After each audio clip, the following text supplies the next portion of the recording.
Joel is the other half of the bad crypto guys. I'm not half of anything. Okay. I am a whole person. You're a whole of the half?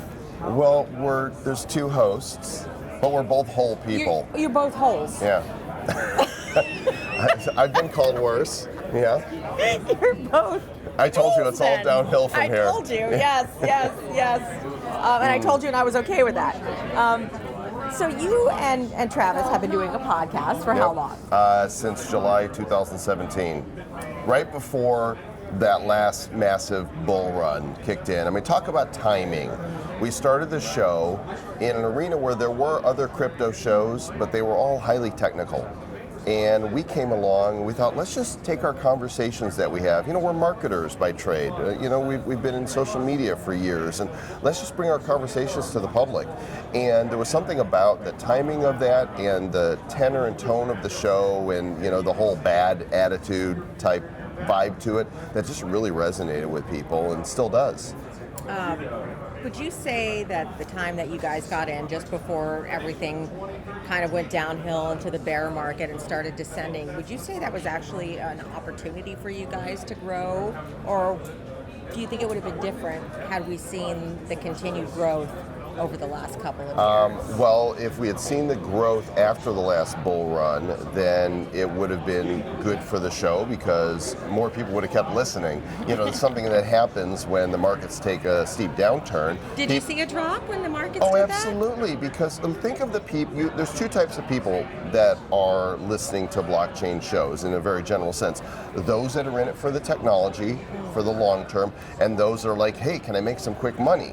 So the people that didn't make the quick money, they're like, they don't want to think about Bitcoin and the prices. So they're, I'm not listening. Nah. But the people that stuck with us, these are the ones that understand the impact and the power of blockchain and where this is going. And they're in it for the long haul. So in terms of listenership, I'm sure a bull market is always better for programs like ours because more people are interested.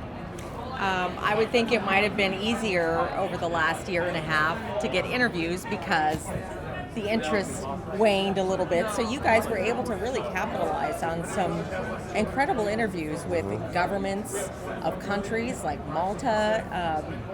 Well, we're good no matter what, right? Because we love what we're doing and we know that we're in the space we need to be in. So,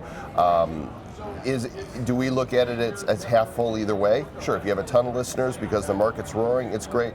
And if you're just growing your base, it's kind of this quiet, leviathan that's brewing as the crypto world is, then that's great too. We're good either way. I mean, I like for my Blockfolio to be happier, but...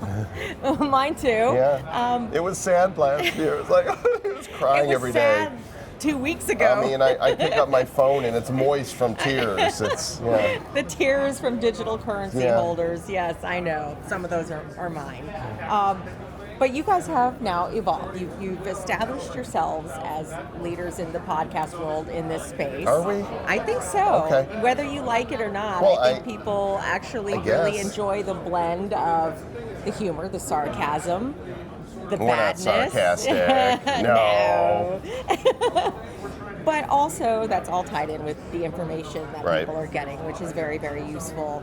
Now you guys have evolved, and you actually I got have a year coin. older. That doesn't necessarily mean you evolve. That's some true. People I just got turn older. a year older. Some people actually evolve. Got a few more gray hairs. But you guys are actually doing something now that a lot of people would aspire to do, and that is you created a coin. We have created a coin. Tell me about the Badcoin. The Badcoin was initially a joke coin that was created for our community on the BitShares platform, and it was created so that anybody can go, I've got crypto to play with, it's worthless. But I can understand how do I make a deposit, how do I do a buy and a sell of this virtually worthless crypto. So it was like a training crypto? Yeah, it's kind of like a training crypto, exactly. My first crypto. Yeah.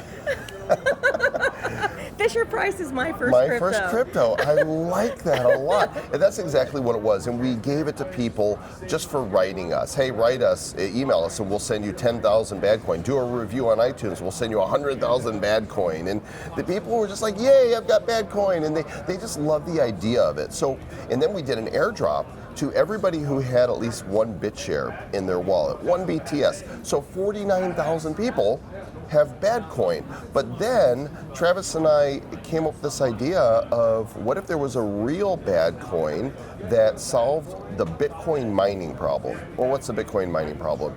Most of us can't mine it. Right? It costs too much. You have to have these ASICs high-end servers and a farm and pay for electricity, and it's just, you can't do it. Most people around the world can't do it. So what if there was a crypto that anybody could mine with their current existing computers? Your 6-year-old MacBook, your 10-year-old Dell laptop, your desktop, your Pentium even, as long as you have an internet connection that's running, Windows, Linux, or a Mac OS, you can mine crypto. And here's the beauty of it, is that you have a better chance of getting a reward of Badcoin from our blockchain than a high-end ASIC computer does. Right. So the algorithm incentivizes slower processors. So we launched it just a few weeks ago during a blockchain summit in Paris during Blockchain Week. And we have had, in just a few weeks, 400 concurrent miners already. People are He's one of loving them. it. People are loving it. Our as director it should is be. one of them. Bill the miner. Because people are like, I'm mining crypto. And they don't care that, hey, this is kind of worthless. We actually got listed on an exchange. And I think boaexchange.com is the only place as of this moment that you can buy and sell your BAD. But we think other exchanges are probably in the future. And I think the last time I looked, it was worth 3 Satoshis, one BAD. Sweet. Yeah, so it's an open source project. We don't own it. While we do have our own stack of Badcoin, it's the communities, and they can do whatever they want with it. If they want to transact with it, if exchanges want to list it, if they want to do airdrops, great, whatever. This is a token for all. So the big vision is, what if this became something that those in developing nations would latch onto and start mining, right? Because they can't mine Bitcoin or Ethereum or even Litecoin, but they can mine Badcoin as long as they have a connection. And even an old Linux Ubuntu laptop, the ones they gave away to some of those will work as well. So we're pretty excited about it. It's not Bitcoin, it's Badcoin, but it's so bad it's good. It's so bad it's good.